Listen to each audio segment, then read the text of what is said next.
Բարեձեզ, բազմաթիվ առիթներ ունեցել ենք նկատելու, որ Հայաստանն այսօր ապրում է մի շրջափուլում, որտեղ խաչվում են հոգևոր կյանքը եւ քաղաքականությունը։ Եվ սա սկսվեց այն բանից հետո, երբ հոգևորականները սկսեցին զբաղվել քաղաքականությամբ, ներգրավվեցին քաղաքական գործընթացների մեջ, իսկ իշխանությունը նրանց հետ սկսեց խոսել քաղաքականության եւ իրավաբանության լեզվով։ Եվ ստացվեց, որ հայ առաքելական Սուրբ Եկեղեցին, որ տարիներ շարունակ եղել է մեր ազգային ինքնության հենասյունը, այսօր հայտնվել է քաղաքական զարգացումների կիզակետում։ Այսօր Մայրաթոր Սուրբ Էջմիածնի մի կողմում վարչապետի հետ հանդիպած նրա եկեղեցին նորոգելու օրակարգը սատարող եպիսկոպոսներն են եւ նրանց հավատացյալ ժողովուրդը, մյուս կողմում ընդդիմության դեմքերն են, իրենց համախոհները դարձյալ հավատացյալ ժողովուրդ։ Առաջին խումբը առաջարկում է, հորդորում է, պահանջում է կաթողիկոսին հանգստի կոչվել, երկրորդ խումբը փորձում է դա թույլ չտալ։ Իսկ պետությունը սահմանում է թույլատրելի եւ անթույլատրելի սահմանները նկատի ունեն ներքին գործերի նախարարության հայտարարությունը։ Այս միջոցին տարածաշրջանը լցվում է ամենատարբեր ազդակներով Ռուսաստանից, Իրանից, Թուրքիայից, Ադրբեջանից եւ Արևմուտքից խաղաղության գործընթացը առաջ է շարժվում, Ադրբեջանի կողմից իրականացվող մի կողմից դրական քայլերով, մյուս կողմից շարունակվող կոշտ հռետորաբանությամբ եւ այս ամենը տեղի ունենում 2026 թվականի ընտրություններին ընթառաջ, այդ ընտրությունների նախաշեմին, որտեղ արտաքին միջամտությունները եւ քաղաքական ուժերի հավակնությունները խաչվում են Հայաստանի ներքաղաքական դաշտում։ Սա ազատ զրույցն է Free News-ի եթերում, որտեղ համադրվում են փաստերը, կարծիքները, գնահատականները եւ կանխատեսումները։ Զրուցակիցս հրապարակախոս Հայաստանի Գերագույն խորհրդի առաջին գումարման եւ Արցախի երկար տարիների падգամավոր Վահրամ Աթանեսյանն է։ Բարև ձեզ, պարոն Աթանեսյան։ Բարև ձեզ։ Եկեղեցու մասին շատ ենք խոսել, բայց թեման անընդհատ զարգանում է, անընդհատ շարունակվում է, այսօր էլ այս սրացումը, սա աննախադեպ սրացում է եւ ընդհանրապես ինչով է պայմանավորվում այսօրվա այս սրացումը։ Ես չէի ցանկանա, որ իրավիճակը հասներ այսօրվա, անկեղծ ասած, ես կարծում էի, որ ամենահայոց կաթողիկոսը Հայաստանի շուրջ սպառնալիքները կգնահատի որպես լուսավորչի գահի ժառանգորդ եւ իրոք հանգստի կոչվի, իսկ հայ եկեղեցու ներքին խնդիրները կկարգավորվեին ներքին կանոնադրության բարելավմամբ, իչու չէ նաեւ համադրական փոփոխություններով, որովհետեւ իմ կարծիքով եկեղեցի պետություն հարաբերությունների կարգավորման օրինական բազան չափազանց թույլ է եւ չի համապատասխանում այն կարգավիճակին, որ հայ եկեղեցին ընդհանրապես ունեցել է եւ որ կարող է ավելի օգտակար լինել Հայաստանի Հանրապետությանը, բայց ցավոք ամենահայոց կաթողիկոսը որքանով հասկացում է, որոշել է չհեռանալ, ինչը հանգեցրել է այն իրավիճակին, երբ 10 եպիսկոպոսներ, արքեպիսկոպոսներ փորձում են նրան հորդորել, որ հանգստյան կոչվի, տաստած, որ այդ այսօրվա ակցիան խաղաղ ընթանա եւ որևէ էքսցեսներ չլինեն, կարծում եմ, որ ընդդիմությունը եւ Գարեգին երկրորդին պաշտպանող շրջանակները պետք է ստապ վերաբերմունք ցուցաբերեն եւ իրենց քաղաքական նկարտումները Հայաստանի պետական շահին ստորադասեն գոնե այս փուլում, մանավանդ որ սպասում են խորհրդարանական ընտրություններ եւ նրանք կարող են ժողովրդի վստահությունը հայցել ոչ թե կաթողիկոսին աջակցությամբ, այլ իրական քաղաքական դոկտրինայով, իրական քաղաքական ծրագրերով, շատ կցանկանայի, որ որևէ միջադեպ տեղի չունենար եւ ամենահայոց կաթողիկոսը խաղաղ ճանապարհով լքեր լուսավորչի գահ, լուսավորչի աթոռը։ Այս պահին դեռ երբ մենք խոսում ենք միջադեպերի մասին տեղեկություններ չունենք, դրանք կան թե չկան, ինչպես ասում եք, տա Աստված, որ նման բաներ չլինեն, իսկ 10 եպիսկոպոսների հայտարարությունը ինչ է ասում եկեղեցու ներսում ստեղծված իրավիճակի մասին։ Կարող ենք արդեն արձանագրել, որ ծանրության երկու կենտրոններ են ձևավորվել այնտեղ։ Գիտեք, ես երեք պատահաբար հանդիպեցի մի վերլուծականի, այդիշտ անդրադարձ Գարեգին բհի ընտրության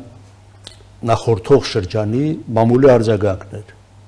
Փաստորեն այդ վեճը այս ժամանակ էլ եղել է։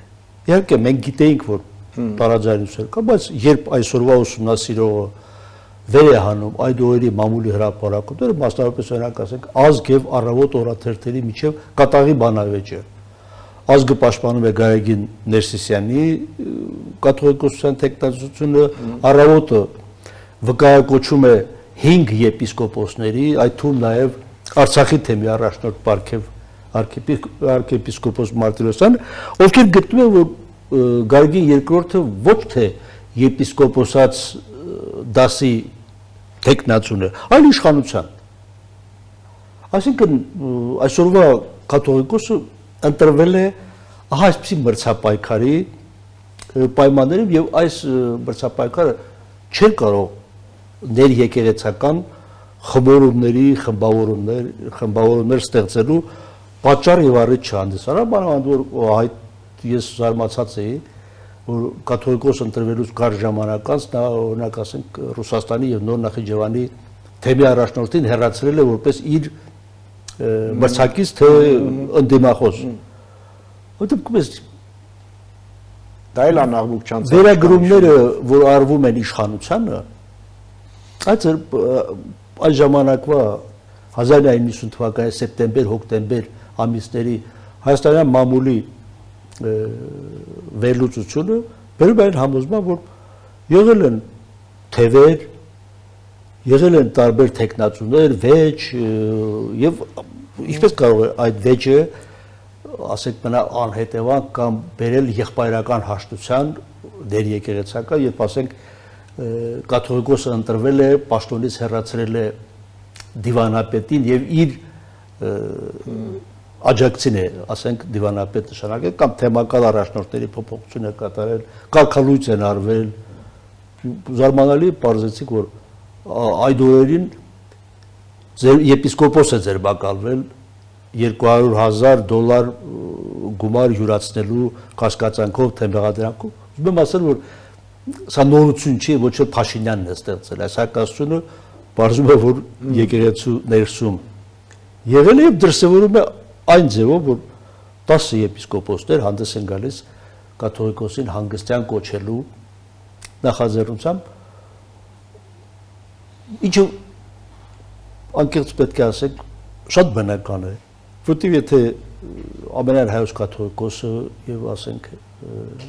որոշ arczepiskopos-ներ, թեմի առաջնորդներ մտնում են քաղաքականության մեջ, քաղաքական պայքար են ծավալում իշխանության գալու համար։ Սա արդեն աջակցություն չէ, որովհետև arczepiskopos Գալստանյանը հայտարարել է, որ ինքը վարչապետի թեկնածու է, այսինքն փողոցային պայքար է սկսում վարչապետի աթոռը զբաղեցնելու համար։ Ապա բնական է, որ եկեղեցու ներսում էլ լինելու են քաղաքական ֆրակցիաներ, այսպես ասած, թեև ասենք այս արտահայտությունը եկեղեցու համար այնքան էլ հարիր չէ, բայց բնական է, միանգամայն բնական է։ Եվ մի այլ հանգամանք է, որ հանրության անընդհատ ներշնչում է, որ հայ եկեղեցին միշտ միասնական է եղել, միաձույլ է եղել, միակամ է եղել։ Միշտ պատմությունը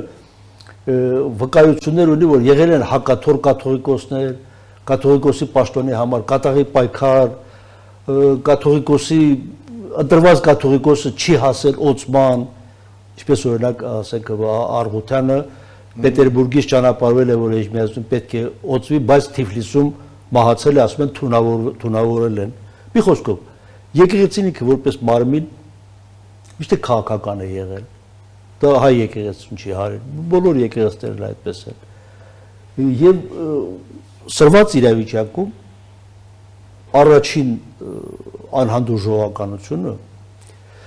ցուցաբերել է ամենայն հայոց կաթողիկոս 2021 թվականի ընտրություններին ընդառաջ պահանջելով վարչապետի հրաժարական։ Այսինքն դա հարիր չէր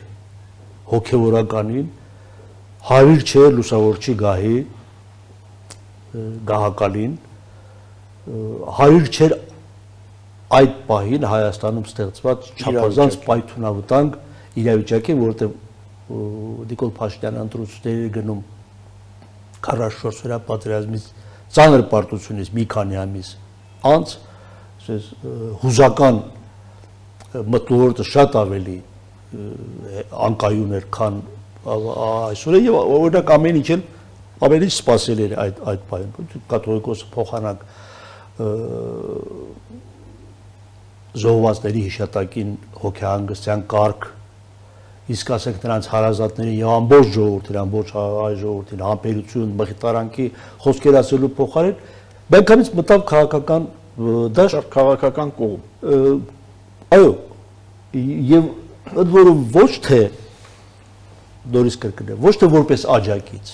ինչ-որ մի քաղաքական ուժի աջակից, չգիտեմ, դա կարելի էր ինչ-որտեղ ինչ-որ չափով հասկանալ, բայց հստակ դրվեց խնդիր, որ եթե քաղաքական դաշտում Նիկոլ Փաշինյանին արժանի մրցակիցներ չկան, ապա հայ եկեղեցին ունի կիրթ, գրագետ, սրբազաններ, ինչպես երկրորդ նախագահ Ռոբերտ Քոչարյանը ձևակերպեց, որոնցից մեկը կարող է լինել Հայաստանի վարչապետ եւ հիշում եք այդ օրերին նույնիսկ ռեինկարնացիայի ենթարկվեց Կիպրոսի առաջին նախագահ Մակարյոսի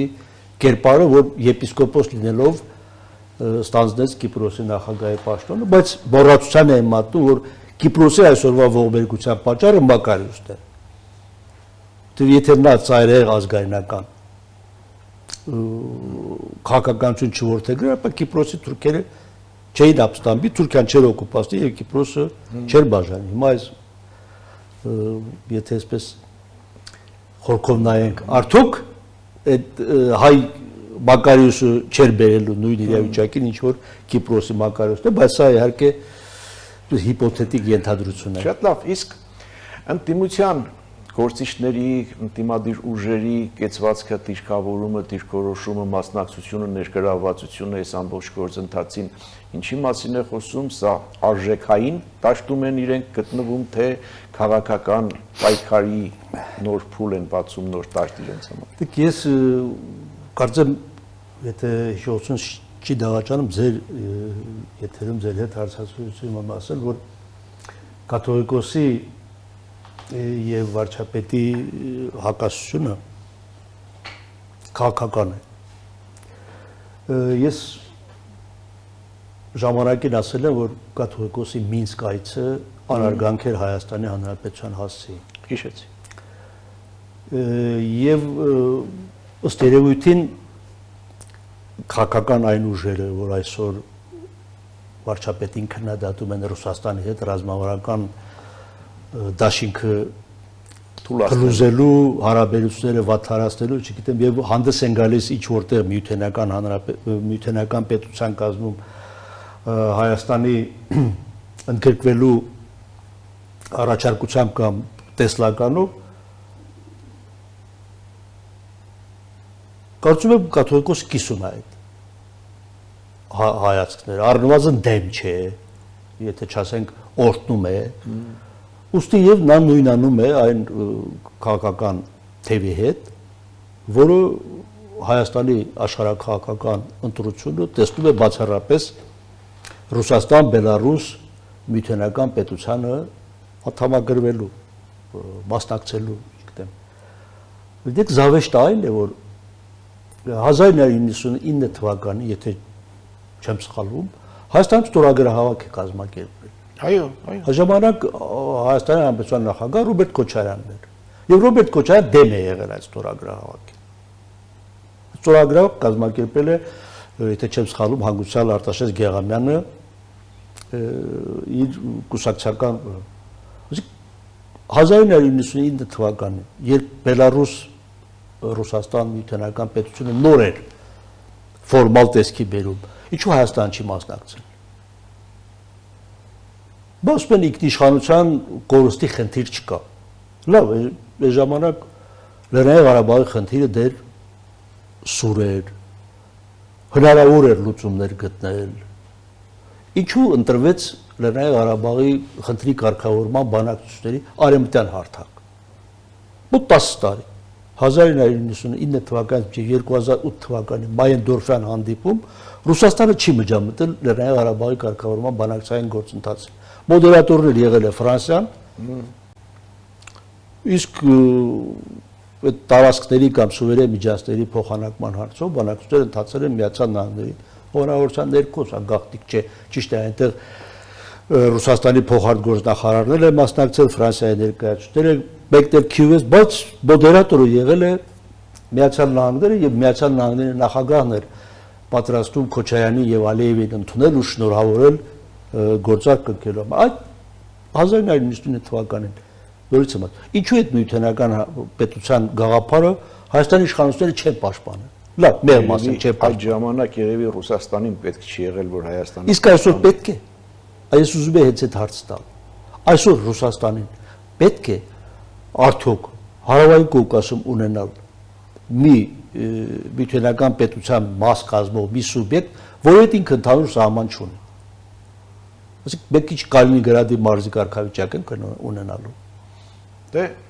չգիտեմ, ամենայն դեպս երկու տարբերակն էլ քննարկելի է եւ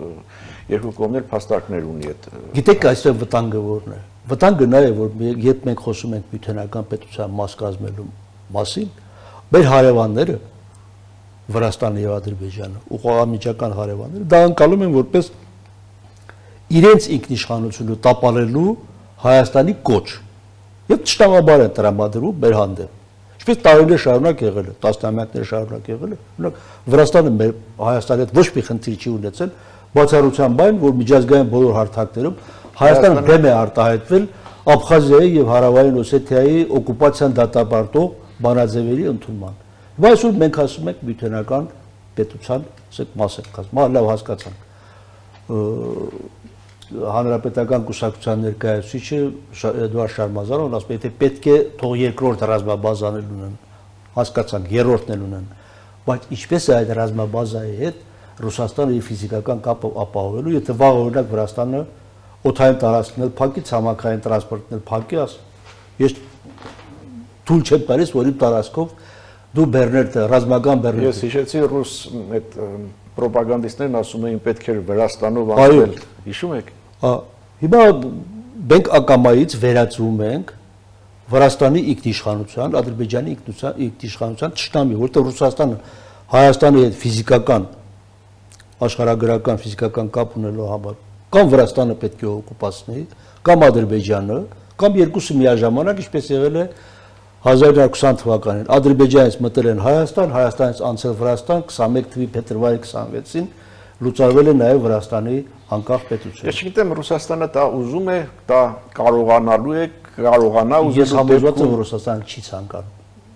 Որտեղ դա եմ ասում, որտեղ դա խնդիրներ է հարուցելու, հավելյալ խնդիրներ է հարուցելու։ Ամենայն դեպս Ռուսաստանը իշխանը խաղում է այստեղ, հա, եւ կապերը չի կտրում եւ իր ունեցած ազդեցությունից չի հրաժարվում։ Մի բան է,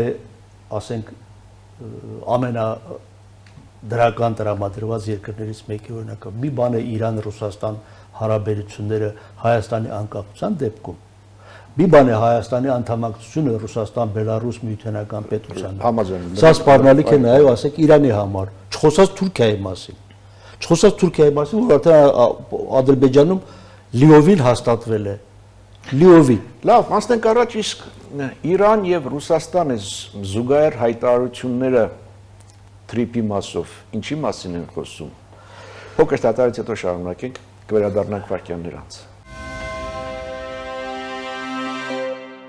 Հիշեցնեմ, սա ազատ զրույցն է Free News-ի եթերում, ես զրուցում եմ հրապարակախոս Վահրամ Աթանեսյանի հետ, պարոն Աթանեսյան, մենք սկսեցինք եկեղեցու շուրջ այսօր տեղի ունեցող սարացումներից եւ հասանք մինչեւ տարածաշրջանային հաղորդումներ, մասնավորապես թրիպ եւ այս հարցում Իրանի եւ Ռուսաստանի վերջին շրջանի հայտարարություններին, հիշեցնեմ Իրանի հայտարարությունը Վելայեթի հայտարարությունը այն մասին էր, որ նույնացնում էր Զանգեզուրի միջանցքի հետ եւ ասում էր, որ իրենք կտրականապես դեմ են։ Ռուսաստանն էլ հայտարարում էր, փոխարտգործնախարարի Բերանով կարծեմ հայտարարում էր, որ առանց իրենց գործընկերները, այսինքն մենք չենք կարողանա գործարկել այդ ճանապարհը։ Ես անկեղծորեն ասեմ Իրանի հոգևոր առաջնորդի արտաքին քաղաքական հարցերով խորհրդականի հայտարարությունը չի համարի պաշտոնական Թեհրանի մոտեցում, թեև իհարկե պաշտոնական Թեհրանի մոտեցումն էլ պայմանավորված է իր այսօրվա վիճակով։ Ներողություն, ես համաձայն եմ, որ Վելայաթի հայտարարությունը կարելի է չհամարել Իրանի պաշտոնական դիրքորոշում, բայց դրանից հետո նաև արտգործնախարարի հայտարարությունը ճիշտ է թրիփի մասով չէր, բայց էլի ընդհանուր որ իրենք դեմ են արտատարածաշրջանային ուժերի ներկայությանը եւ նրանց մասնակցությանը այստեղ խաղաղություն կառուցելու գործին։ Այստեղ իրանական դիվանագիտության մասին ընդունված է ասել, որ մի քանի այո եւ մի քանի ոչ ունեն։ Թեև ես կարծում եմ, որ այդ ժամանակը Իրանի համար սպառվել է, որովհետև վերջին իսրայելա-ամերիկյան համատեղ հարձակումը փաստորեն բացահայտեց, որ Իրանը այն չէ, ինչ որ իրենք են ներկայացնում կամ մենք էինք պատկերացնում, սխալմամբ կամ, չգիտեմ, երևույթական ընկալումների հաշվին։ Դե այդ հայտարարությունները կարող է ուղղված են նաև ոչ թե կարող է, այլ ես կարծում եմ հիմնականում ուղղված են արևմուտքին, հենց Միացյալ Նահանգներին, որի հետ Իրանը լուրջ խնդիրներ ունի, լուրջ բանակցությունների կարիք է զգացում եւ այստեղ պետք է հաշվի առնենք նաև այն հանգամանքը, որ Իսրայելը չի թաքցնում, որ պատրաստում է ոչնչացնել Լիբանանի հարավում Հեզբոլլա Իրանամետ ռազմական խմբավորում, իսկ հաջորդ թիրախը լինելու է Իրանը։ Այս համատեքստում ֆոնին Մոսկվայում Իրանի արտաքին գործերի նախարար պետք է Մոսկվայի հաճո, Ռուսաստանի հաճո ինչ-որ մտքեր արտահայտի, քանի որ միակ կամ երկրորդ ռազմավարական դաշնակից Չինաստանից հետո կամ Չինաստանին զուգահեռ մնացել է Ռուսաստանը, որի միջոցով Իրանը փորձում է վերականգնել իր հրթիռային համակարգը եւ հակաօդային պաշտպանությունը։ Ինչպես դա կընթանա հարց է, արդյոք Ռուսաստանը նման ռեսուրսներ ունի, բայց ավելի վտանգավորը եւ զգաստացնողը Ռուսաստանի փոխարտգործնախարար Գալուզինի այցն է Բաքու, 2 օրն այնտեղ արտգործնախարարությունում խորհրդատվությունները ունեցել, որոնց արդյունքները նա ամփոփել է արտաքին քաղաքական հարցերով Իլհամ Ալիևի օգնական Պետ Հաջիևի հետ։ Եվ երբ այդ խորհրդատվություններից ու Հիկմետ Հաջիևի հետ արդյունքները ամփոփելուց ոչ լրիվ մեկ շաբաթ հետո արտաքին գործերի նախարարության ԱՊՀ երկրների 4-րդ դեպարտամենտի տնօրեն Կալուգինը նման հայտարարություն անում, ապա այստեղ պետք է ոչ այնքան Ռուսաստանի կարծիքն է, ոչ այնքան Ռուսաստանի վերաբերմունքը Հայաստանի հանդեպ գնահատվի, որքան ռուս-ադրբեջանական հնարավոր գործարքը այդ հարցում, որովհետև թրիփ ծրագիրը ճիշտ է Ալիևը օգոստոսի 8-ին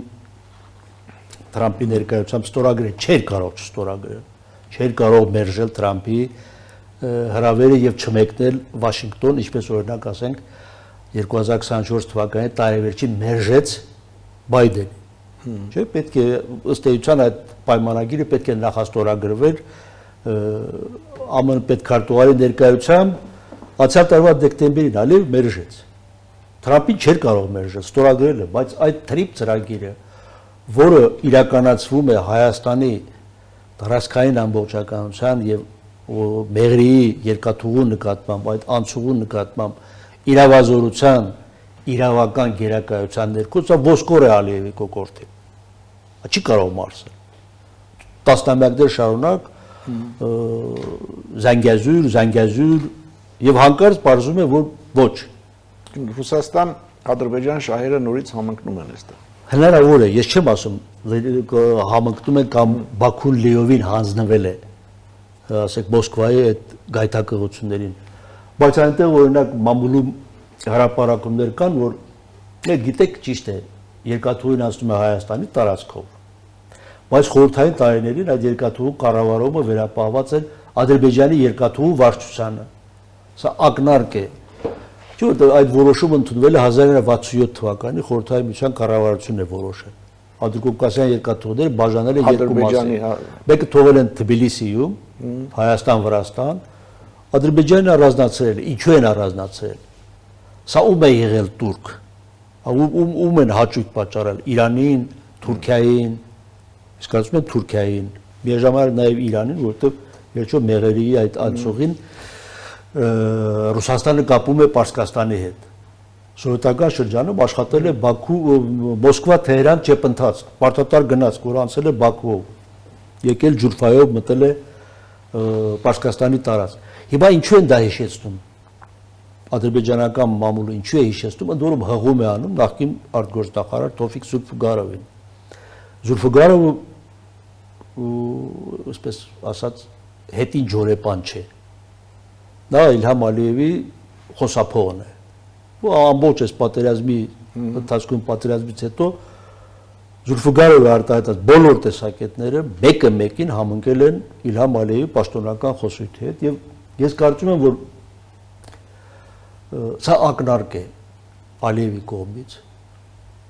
Մոսկվային, որ կարող է համաձայնել ինչ-ինչ պուտինյան ծրագրավորումների, եթե Ռուսաստանը պնդի, որ Մեղրիի հատվածը հայաստանապատկան չէ, տարածքը հայկական է, բայց երկաթուղին ոչ։ Գիտեք, այնտեղ Գալուգինը մի շատ վտանգավոր միտք արտահայտեց, որ Ադրկովկասում երկաթուղիները ռուսական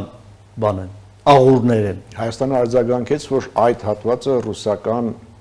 Չէ, խոսքը երկաթուղու լայնքի մասին է։ Հիմա ինչ է կառուցվելու։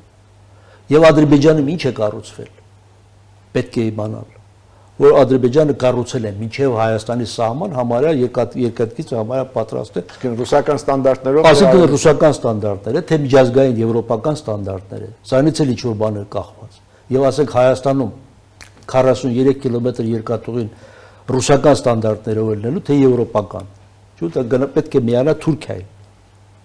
Ամեն դեպքում Հայաստանը հայտարարում է, որ այդ հատվածի վրա ռուսական կառավարման իրավազորություն չի քննարկվում։ Ես չեմ ասում, թե Հայաստանը կարող է այլ բան ասել կամ պետք է ասել։ Ես ընդհանրապես արձանագրում եմ, որ վտանգը Մեղրիի հետ անցողու հետ, Թրիփի ծրագրի հետ վտանգը ոչ այնքան Իրան-Ռուսաստան երկխոսության մեջ է, որովհետև մեծ հաշվով Իրանը ոչինչ չի կորցնում։ Բացարձակապես ոչինչ չի կորցնում, այդ հիստերիայի, որ խոսում են ամերիկյան զորքեր են գալու եւ այլն, սա իրականության ոչ մի կապ չունի։ Միացյալ Նահանգները Իրանի շուրջ, Մերձավոր Արևելքում, Պարսից ծոցում, Հորմուզի նեղուցում այնքան սպառազինություններ եւ այնքան տեխնիկա ունի, որ 42 կիլոմետր լեռնային այդ հատվածում հրաձգային զենքով զինված զինվորի կարիք բացարձակապես չունի։ Սա պարզապես պարսկական հիստերիա է, որ բարձրացնում են։ Որքան որ վտանգավոր է Ռուսաստան, Ադրբեջան, ինչ-որ համաձայնություն, ինչ-որ տրեկի մեջ մտնել։ Դրանով բացատրել Ադրբեջանի մի կողմից դրական քայլերը, այսօր բենզին է գալիս 22 վագոն եւ այլն, մինչեւ այդ տոնացման հնարավորություն էին տվել ծորեն եւ կոշտ հրետարողանության շարունակությունը։ Գիտեք, բենզինը նվիրատվություն չի։ Հասկանալի է։ Նույնիսկ ադրբեջանական լրատվամիջոցները այսօր գրեցին, որ կոմերցիոն գործարք է, այսինքն բենզինի դիմաց վճարված է, այդ բենզինը Պարսկաստանից կարող են գնել ձեռք է բերում Ադրբեջանից։ Իհարկե քաղաքական նշանակություն ունի, իհարկե նաև հանրային ընկալման նշանակություն ունի։ Ադրբեջանի կոշտ ռետորաբանությունը կամ ես կասեի սպասելիքները մի քանի անգամ ես ասել, հիմա կախված է ուկրաինական պատերազմի կարգավորման գործընթացից։ Երբ Ռուսաստանը արգելակները միջև բաց է թողում, Ադրբեջանը սկսում է խոսել արևմտյան Ադրբեջանի, չգիտեմ, արևմտյան ադրբեջանցիների վերադարձի, չգիտեմ ինչի մասին։ Երբ Մոսկվային ստիպում է, որ արգելակները սեղմի, Բաքվի քարոզությունը միանգամից կողմնորոշում է դեպի պրոուկրաինական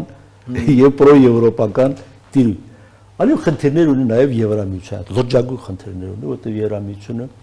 Ալիևին ճանաչում է որպես ավտորիտար ռեժիմ։ Քննադատում է Եվրոպայի խորհրդի խորհրդարանական վեհաժողովում ադրբեջանական պատվիրակության լիազորությունները դադարեցված են եւ չեն վերականգնվելու։ Պետք է ասենք հունվարին վերականգնեն, չեն վերականգնվելու ըստ երևույթին։ Բազմաթիվ խնդիրներ։ Այնինչ որ ավտորիտարիզմ է Ալիևին պետք, ռուսական ճամփարում է։ նույնատիպ ավտորիտար ռեժիմներ են եւ գրեթե տարեկիցներ են իշխանությամբ։ Պուտինը 2000 թվականից, Ալիևը 2003 թվականից։ Տարբերությունը մեծ չի, մանավանդ որ միջի այդ Պուտինը ջերմ հարաբերություններ ունեցել Էյդար Ալիևի հետ 2001 թվականի Բաքվի ստրատեգիական հռչակագիրը հիշենք, որ հունվարի 6-ին է ստորագրվել 2001 թվականին։ Այնպես որ խոսակցությունները այս ֆոնին այս համատեքստում պետք է դիտարկել կարծում եմ, բայց այստեղ չափազանց մեծ է հարցը։ Ալիևը մնում է Թրամփի լոբբիստ։ Չէ՞ որ նա սիրո խոստումներ էր անում Թրամփին, երբ դեռ նա Միացյալ Նահանգների նախագահ ընտրված չէր։ Եվ ինչով է պայմանավորված, ասենք, նրա խոսույթի փոփոխությունը, ասենք։ Կա խնդիր իմ կարծիքով լրջագույն,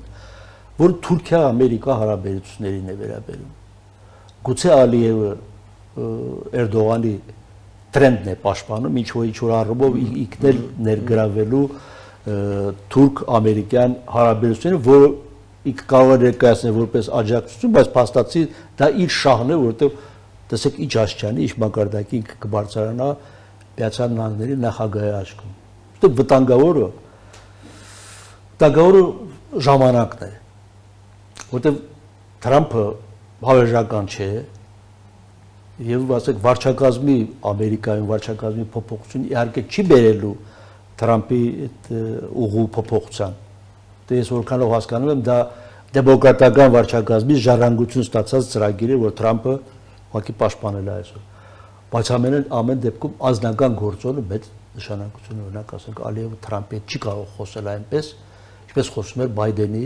վարչակազմի հետ։ Եվ այդ Բայդենի վարչակազմի հետ իր խոսույթի աղբյուրը դարձյալ Մոսկվան էր։ Այսօր որ Մոսկվան Թրամփի հետ նորմալ հարաբերություններ է փորձում ստեղծել, Ալիևը փորձում է նաև տեղավորվել այս դաշտում եւ ստացվում է բազմակայլ շատ բարդ եւ ամեն ինչ նորից գալիս հանգում է մեծ հաշվով Ռուսաստան, Միացյալ Նահանգներ եւ Ուկրաինա այս թնջուկից կապված։ Սա ավարտենք։ Իհարկե դա հսկայական նշանակություն ունի, աշխարհակարգային նշանակություն ունի։ Չինաստանի նման երկիրն է սպասում ռուս-ամերիկյան գործարք կայանա, չի կայանա, հսկայական Եվրամիությունը իր բոլոր ռեսուրսներով դիմադիր է կանգնել Պուտին-Թրամփ գործարքին, բայց առարկայական մեծ հաջողություն չի գրանցում եւ Հայաստանի նման երկիրը, թարապես Հարավային Կովկասի երկրները, պոստխորհրդային տարածք երկրներ, կենտրոնական Ասիան ինչքան է հեռու, բայց կենտրոնական Ասիան այսօր մտածում է իր անվտանգության երաշխիքների մասին, այստեղ շատ մեծ նշանակություն ունի Հայաստանի պետական իմունիտետը։ Այսպես է մենք գնում ընտրությունների եւ ինչ ռեսուրսով ենք այդ ընտրություններից դուրս գալու։ Այդ ամրապնդված իմունիտետ, թե վնասված իմունիտետ, ես օրինակ զարմանում եմ, երբ մարդիկ խոսում են 4, 5, 6 ուժով խորհրդարան մտնելու եւ խճանկարային կառավարություն ձևավորելու մասին։ Դա Հայաստանի ինքնիշխանության կորուստ կլինի։ Միանշանակորեն, որտեղ ինչ է նշանակում 5-6 ուժից բաղկացած կազմված կառավարություն, ով է լինելու այդ կառավարության ղեկավարը, այդ կառավարության ղեկավարը ինչպես է սկզբունքային որոշումներ ընդունելու, ի վերջո պատահական չէ, որ Հայաստանի գործող սահմանադրությամբ ընտրությունների համար սահմանված է կայուն մեծամասնության նորմ, այսինքն այդ նորմ կայուն մեծամասնությունը պետք է կառավարություն ձևավորի։ Եվ ով է լինելու այդ կայուն մեծամասնության ընդդիմախոսը, սա էլ չափազանց կարևոր է, որտեղ մենք այսօր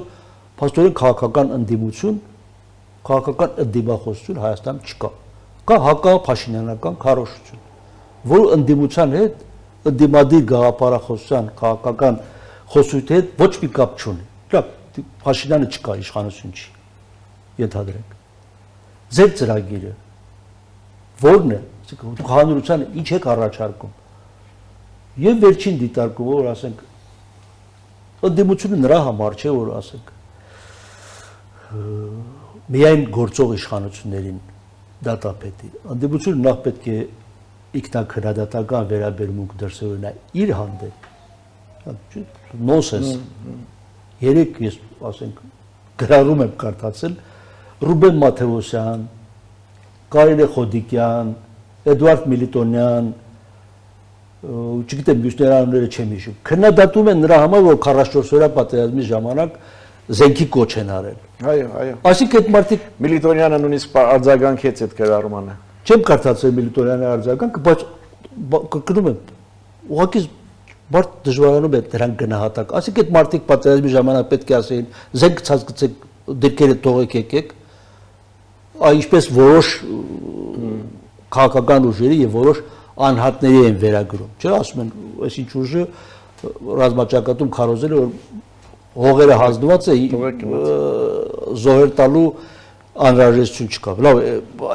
այս Աշիչյանի, ասենք, եթե Ռուբեն Մաթեոսյանին լիովին քաղաքականապես չեզոք ազնավոր, ես չեմ տեսել, որ ասենք Ռուբեն Մաթեոսյանը որևէ մեկի նախընտրական ցուցակում լինի, ձգտի պատգամավորություն կամ քաղաքական հայտարարություն։ Ի սկզբանե Հայաստանի անկախությունից ի վեր 30-35 տարի ով է տեսել Ռուբեն Մաթեոսյան քաղաքականությամբ զբաղվել կամ ասեք Կարինե Խոդիկյանը գրող դրամատուրգ գրական թերթի խմբագիրը։ Դատապետում եմ դուք պատերազմի ժամանակ ասել եք հաղթելու։ Դե ինչ պիտի ասեն ժողովուրդ, բա գիտեք մենք արդեն պարտված ենք։ Համասկանալի։ Շնորհակալ եմ զրույցի համար։ Վստահ եմ, որ առաջիկայում մենք ընտրությունների ներքաղաքական իրավիճակի խնդիրներին անդրադառնալու առիթներ կունենանք, այսօր սահմանափակվենք, հետևենք իրադարձությունների զարգացումներին։ Սա Ազատ զրույցներ Free News-ի եթերում ես զրուցում էի հրապարակախոս Վահրամ Աթանեսյանի հետ։ Բան մնացեք։